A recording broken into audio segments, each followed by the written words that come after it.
Opening scene, a dark world. The film begins not in the main MCU but in a visually stunning alternate Earth.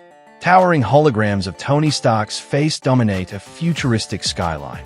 Citizens walk the streets in perfect health, glowing faintly from within. They are all infected with the Extremis 3.0 virus. Unlike the MCU's Extremis, this version enhances beauty, intelligence, and strength, but at the cost of complete loyalty to Stark. Superior Stark stands atop his ivory tower in gleaming white Endo-Sym Armor, looking down at the world he believes he perfected. His tone is calm but chilling. Perfection requires sacrifice. I gave them what they wanted and what they needed. Cut to the Sanctum Sanctorum.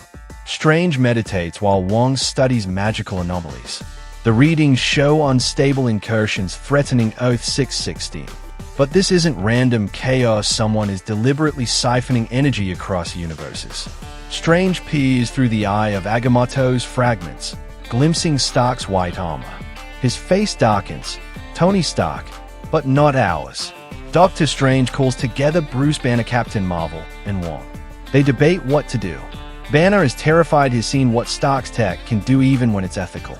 Carol warns that if someone like Tony has no limits, he could conquer universes unchecked. Strange admits they'll need more than power, they'll need people who knew the real Tony to face this version. We finally meet Superior Iron Man in detail. His city, New Manhattan, is a paradise of gleaming towers, floating drones, and augmented humans. His armor flows like liquid metal, a living skin of nanotech fused with Extremis. In his penthouse, he reviews captured Infinity Stone fragments, preparing a multiversal engine that can pull resources from collapsing universes. Unlike the MCU Tony, this Stark never carried guilt, he embraced control. His charisma makes him as terrifying as his weapons. The effects of Stark's engine spread. We see a parallel Earth fragment collapsing into nothing, absorbed into his power grid. Strange warns that if left unchecked, Earth 616 will be consumed. The urgency is heightened by Strange's vision of a silver, godlike Iron Man standing over the ruins of multiple worlds. Strange begins assembling allies. Captain Marvel agrees quickly, recognizing the scale of the threat. Wanda is reluctant, guilt-ridden, but Strange convinces her that helping here could balance her past sins. Loki, working with the TVA, joins out of intrigue. He finds the idea of a tyrannical Tony Stark amusing, but also sees the danger. Finally, Strange seeks out Spider-Man. Knowing Peter's personal history with Tony makes him the heart of this mission. Peter is hesitant. He's still grieving the loss of his Tony and blames himself for the role he played in Stark's sacrifice. Facing a twisted version feels wrong, like betraying his memory. Strange reassures him. Sometimes, the greatest way to honor the dead is to stop what they could have become. Peter reluctantly agrees, whispering, "If there's even a piece of him left, I'll find it." The team breaches Superior Stark City using a magical cloaking spell. What they see horrifies them. Smiling, flawless citizens, all connected by Extremis.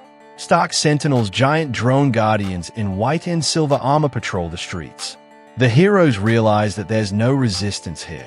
The people don't want freedom. They worship Stark as a god. Wanda murmurs, "This is worse than anything I did." Stark appears in a dazzling hologram. His voice is warm, confident, almost fatherly. He greets Peter first, calling him my boy in a twisted echo of the MCU Tony. He thanks them for coming, saying, "I can give you everything you want. Power without cost. Order without chaos.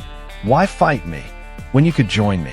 Loki smirks, intrigued, while Wanda visibly shakes.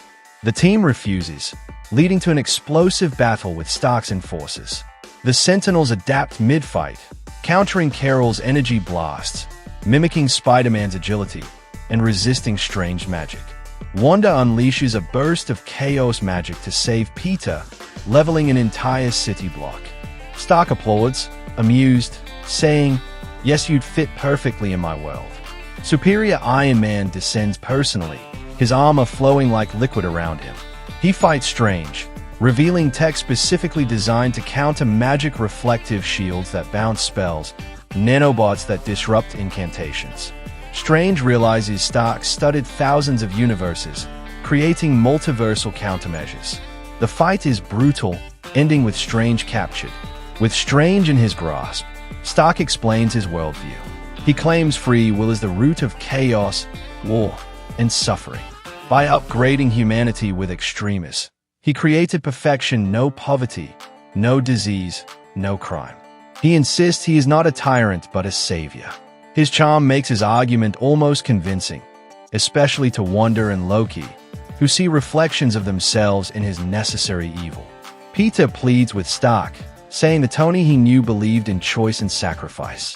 "You taught me that being Iron Man wasn't about the suit. It was about the man inside," Superior Stark sneers, replying, "That man was weak. I evolved." He coldly tells Peter that his Tony was destined to fail, while he succeeded. Peter breaks down, realizing there's no trace of his mentor in this man. Loki seemingly accepts Stark's offer, joining his ranks with a smirk. He's given access to Stark's core systems, which angers the others. But secretly, Loki uses his illusion magic to plant a destabilizing device inside Stark's armor. In private, Loki whispers, "Never trust the god of mischief, Stark." Wanda, inspired by Peter's words, unleashes her chaos magic in full force. She engages Stark in a massive magical duel, red tendrils tearing through his white armor. The fight shakes New Manhattan, symbolizing Wanda's choice to fight for freedom instead of control. Her power weakens the multiversal engine, buying the heroes a chance. The team storms the multiversal engine's core, a massive glowing machine powered by Stark's hybrid of infinity fragments and extremis. Stark dons his ultimate Endo-Sym Armor, a living, breathing exosuit that fuses with his body. It shifts like liquid metal, forming weapons instantly. The final fight is relentless. Carol blasts him with cosmic power. Wanda counters his tech with raw magic. Strange restrains him with illusions, and Loki exploits openings. Yet Stark holds his ground, nearly unstoppable. The climax narrows to Peter and Stark. Stark mocks him. "You were always just a kid playing hero. I made gods." Peter, battered but unbroken, refuses to quit. Using the device Loki planted, Peter destabilizes Stark's nanotech, exposing weaknesses. Their duel mirrors Civil War, but with higher stakes. Peter defeats him not with strength, but with heart, proving Stark's arrogance wrong. With his armor failing, Stark fights bare-handed, still vicious and relentless. Peter refuses to kill him, binding him instead. Stark, blooded but unbowed, screams that the world will collapse without him.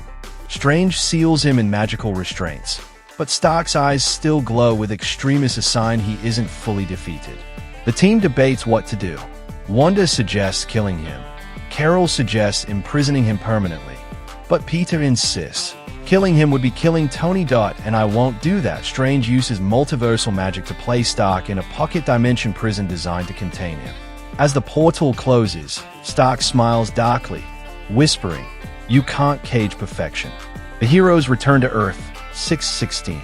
Peter stands at Tony's grave, reflecting, "He was the best of us and the worst of us." Strange warns that the multiverse still hides dangers like this. The final shot shows Superior Iron Man in his prison, calmly meditating as fragments of nanotech reassemble around him.